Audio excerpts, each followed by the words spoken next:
Alright guys, so test flight. Got the Cruzer test flying. How'd that all work out? Enjoy this video.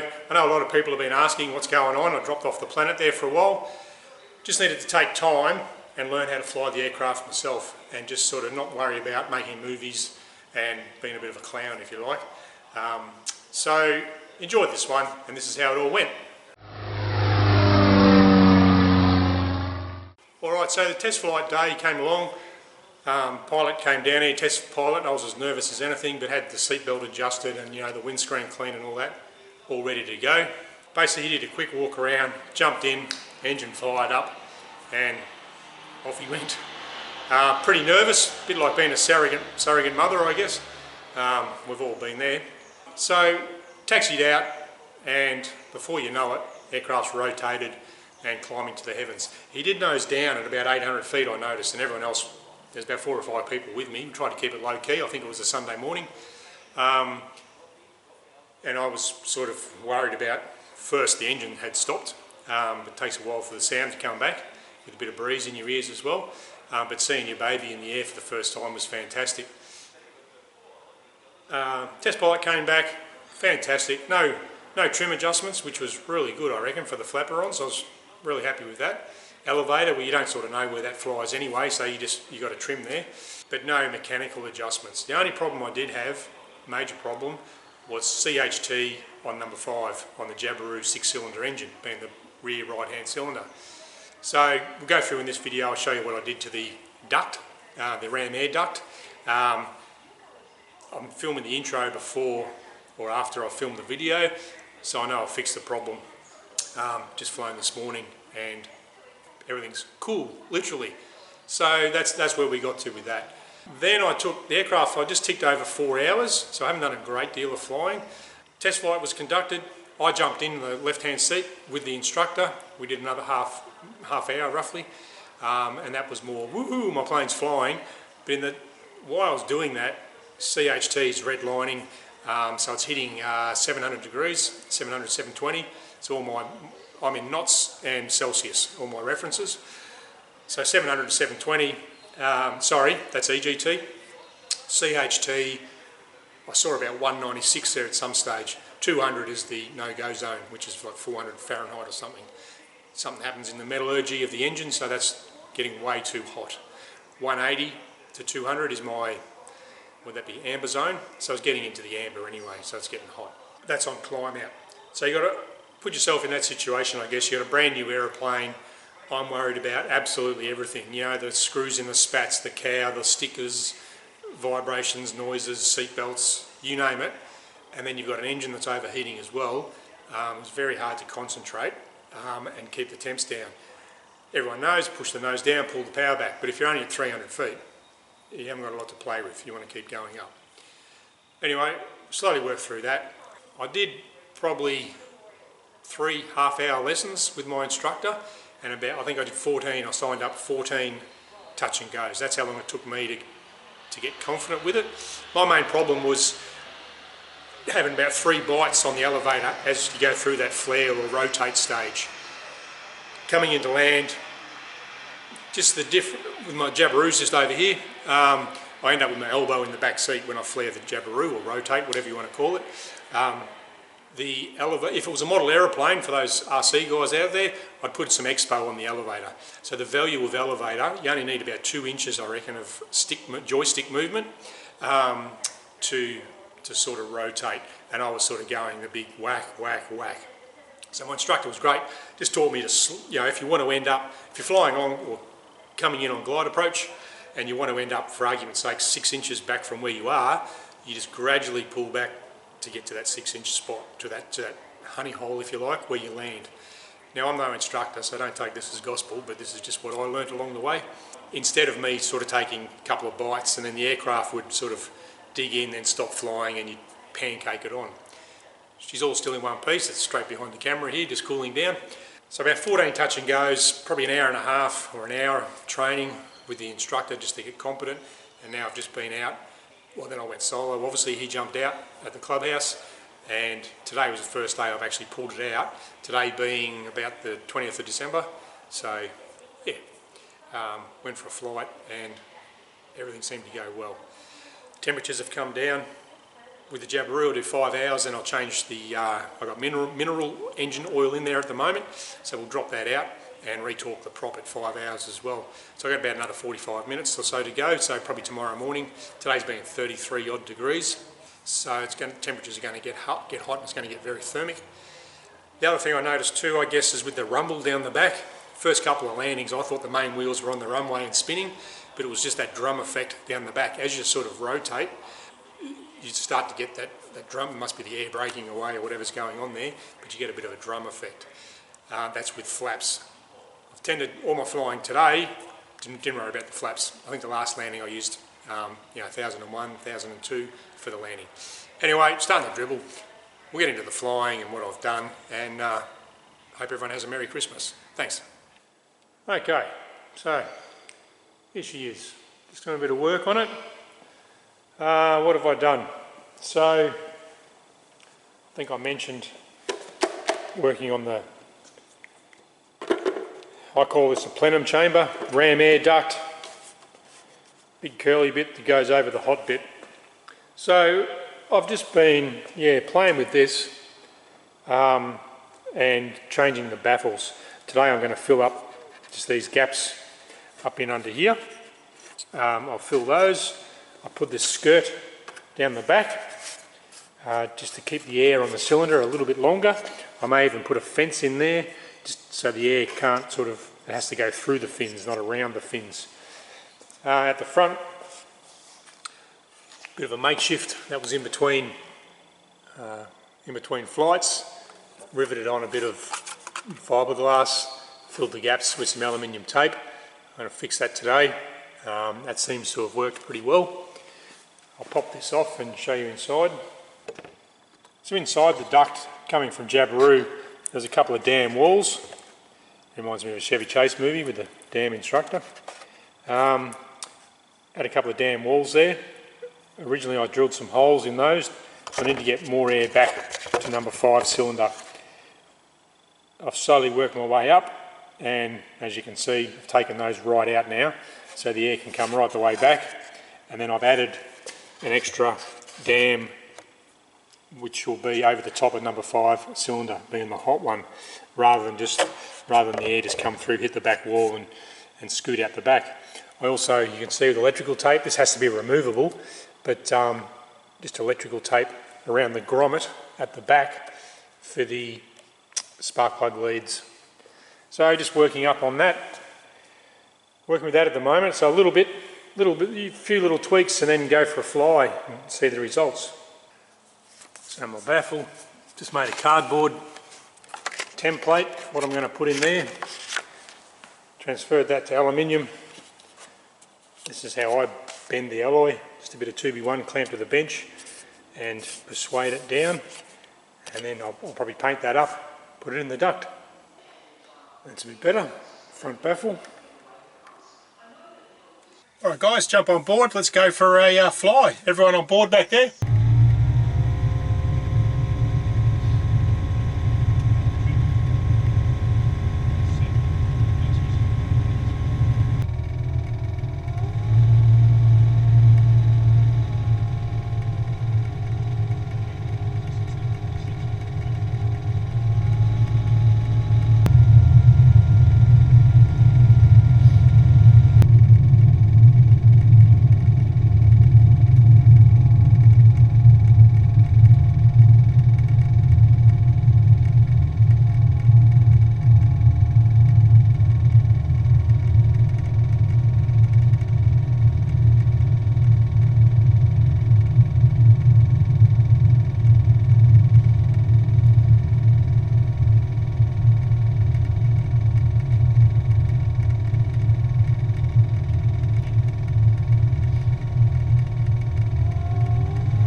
Alright guys, just back from going solo in the Cruzer.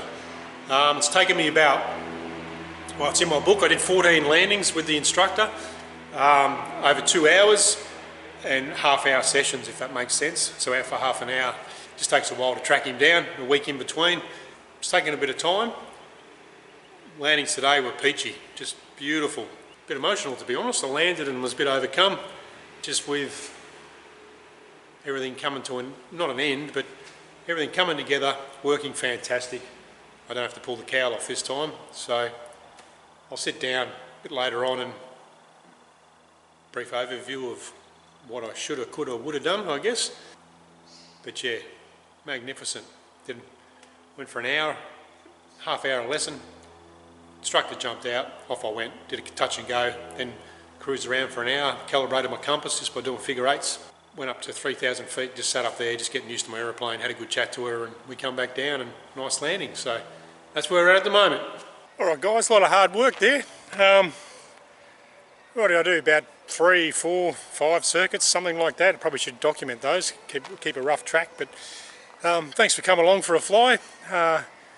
Been having a great time, so I just want to wish everyone a Merry Christmas as well and happy building. So that's a bit of a wrap on that video, I guess, but plane is fantastic. I'm just slowly getting used to it. Had to take a break and just learn how to fly my own aeroplane, I guess. Haven't done that now. I'm not saying I'm an expert, but confident enough just to push it out and go for a spin. And yeah, thanks for watching. Merry Christmas. See you on the next burn.